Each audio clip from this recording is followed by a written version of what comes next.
I don't know who we had on. Was it Michael? I don't know who we had on. It was somebody that we had on. We were talking. I said, listen, my opinion is the crypto community is becoming a political party, and somebody better win them early before somebody else does. I think that party's for you to take, by the way. 100%. So I don't know if you guys are going after that party, and this party's not going to get small. It's going to get bigger and bigger, and they're right here in Miami. We already have plans in New York State to allow New York State to accept cryptocurrency for all taxes, fines, and fees. That's part of my policy, right? That we can make cryptocurrency the norm, right? So we already can do that, 100%. So I went in. I'm sorry, go ahead. And Bitcoiners didn't really care for Eric Adams because he was like, oh, yes, we're going to be very pro-Bitcoin. And then he, did things with against other people's rights, like making them do the, vaccine mandates and all that stuff for masking in schools, like just very contrary positions to being a pro-Bitcoin person. Right. So we saw right through that. We even want nuclear power in New York State so that we can actually create very easy blockchain mining. Right, we can make green blockchain mining. We can allow that. We can support that in New York State. New York State is the worst, by the way, for cryptocurrency because we have a bit license, which was the absolute scam. A guy named Losky decided he used to run our financial agency. So then he created this insane maze to get a bit license, then left, and now he's a consultant. So you have to pay him hundreds of thousands of dollars to get the license that he created. Yeah. And that, by the way, is legal. It's just unethical. Yes. Totally illegal. Yep. Wow. I would also say just to the idea of cryptocurrency and specifically Bitcoin, that libertarians have to recognize how important this issue is, because this, to me, is like the most important thing. In the same sense that hundreds of years ago, the separation of church and state was the most important thing that really ended religious wars. You really don't have religious wars anymore unless there's governments who are, in bed with religions who are trying to impose themselves on other governments. And what we need today in the United States of America more than anything is the separation of money and the state, the separation of banking and the state. This is the cause of so many of our problems right now, is that the currency is controlled by the government. This allows us to spend way beyond our means to pull things off that we could never pull off if the government wasn't just printing money out of thin air. The entire idea that we're going to go around and, occupy foreign countries for 20 years in the Middle East with nothing to show for it. Try doing that if you had to actually tax the people, the money. Try gaining popular support for that if every month people had to pay for the war in Afghanistan. That thing would have been over by Christmas of 2001. Yep. And so many of these things. And the same thing with the lockdowns. I mean, try maintaining the lockdowns if you couldn't just print up trillions of dollars in 2020. There's no way it could have been done. So this is really like the Federal Reserve and the money printing is the lifeblood of the Leviathan. That's what we need to attack. And that's why Bitcoin is such an incredible, has so much potential. And those people should be libertarians. Wasn't that the whole impetus of creating Bitcoin in 2009? I believe so. When Satoshi Nakamoto was like, I don't like this bailout drama that's going on in New York City and Wall Street and Occupy Wall Street, and that's how he started it. It was essentially a cause and effect of exactly what you're talking about, Dave. Yeah, Bitcoin, cryptocurrency, blockchain, that's all libertarianism applied to a problem. That is a libertarian solution to a statist problem. Yeah. So coming out of the bailouts and TARP and too big to fail and all of that, the realization that the central banking system that we have is basically a game of Monopoly where all of you have to play by the rules of Monopoly, but when it's my turn, I go over to the banker and say, give me 1 trillion Monopoly notes and stick them all with the debt for it.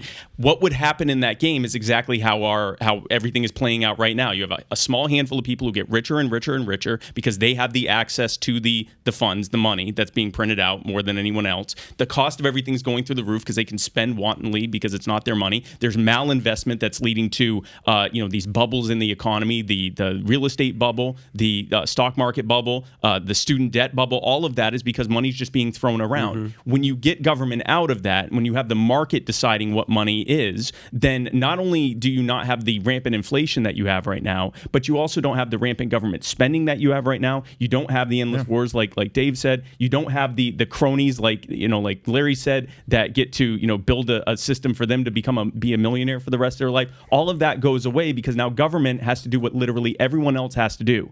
Prove that they have value in exchange for the money they get. That's what you do with your business. That's what I did with my businesses. You have to prove that you have value in exchange for money. If you and I could just walk around with a gun legally and say, hey, give me all your money, yeah, we'd be very wealthy. We also wouldn't provide much value. That's the problem we have. And Bitcoin was a perfect example of, instead of trying to find a political solution to it, finding a market-based solution to a problem that is still affecting people. And just on top of it, I think sometimes people have this like kind of attitude that like, okay, you're talking about monetary policy, you're talking about economic policy. This is almost in this realm over here of economics, and then there's this realm of like everything. social issues. But this is like, it's the most evil thing in the world, man. I mean, if you look at, think about, I mean, the way inflation is just destroying people, and who's it destroying? 8.3. It's not 40-year destroying. high right now. Yeah, and I think if you actually measure the CPI the same way they measured it in the 70s, it's even higher than that at this point. The CPI is all kind of BS anyway. I mean, it's like they don't really account for housing and energy increases and how, you know, if you're talking about measuring how this really impacts people, and who does it impact?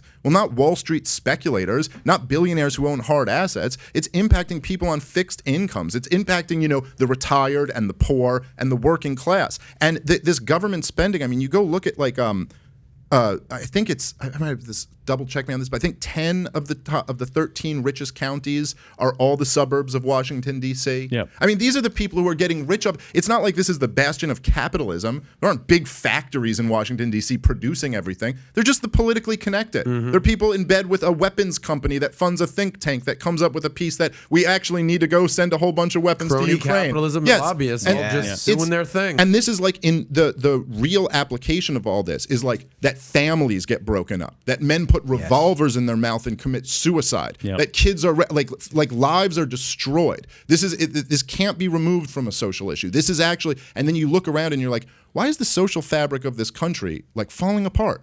Why is everyone turned on each other? Why do we have such low like cultural standards and all of this? This is all related. This all like kind of came as a result of the government destroying the economy. Well, financial sanctions too, are financial controls on people. This censorship wouldn't have even been anything anybody could have thought about 3 years ago. But now, I mean, I don't know why conservatives don't see that they can just turn your bank account off. I mean, look what happened in Canada with the truckers, or even as something as big and broad as like with the Russians and having the SWIFT payment denied to them. You know, why would we give financial sanctions to citizens for what the movements of their government do? Yep. They always convince you it's going after this bad guy. So it's kind of like, hey, we're seizing all these assets of these Russian oligarchs. And you're like, well, was anyone like convicted of anything in a court of law? It says, no, but we said Russian oligarchs, so we're just going to take all his stuff. Or the truckers are like the bad people up there. These working class people who are like, we and just you're want a Putinist freedom. if you think that's wrong. And then you go like, okay, so they invoked these never before used Emergency Powers Act in Canada, and they're seizing people's bank accounts. No due process. No one ever proved that they were at one of these protests or donated to one of these protests. And even if they are, I don't think they should have their bank account seized. But yeah, these type of powers are very creepy. And, you know, I think Americans are more and more waking up to the idea of it's easy to be like, yeah, but the government would never use them in that way Except against they its have. people. Except but now they also, have. we never thought the government was going to lock us in our homes for months on end. And But say, don't you think COVID and these lockdowns have helped your political party have a bigger voice? It should have. Well, it's helped me. They've provided an opportunity for us. It should have. We have to actually take it. Yeah. And a bigger part of that is, yes, we have to show that we have the best ideas. Yes, we have to show that we actually have a solution to this endless good cop, bad cop routine between Republicans and Democrats, where things just keep getting worse and worse, whether it's the lockdown. TARP, the thing that sparked Bitcoin, the outrage was an $798 billion bail. That's pocket change to what they spend now. They routinely spend bills that start with a T or end with a T. Yeah. You know, it's a $1 trillion bill. The CARES Act. $3 billion, $3 trillion. trillion, Yeah, exactly. $800 billion is like a rounding error now, and that's only in the span of like less than 20 years. It just keeps getting worse and worse. So if you like this clip and you want to watch another one, click right here. And if you want to watch the entire podcast, click right here.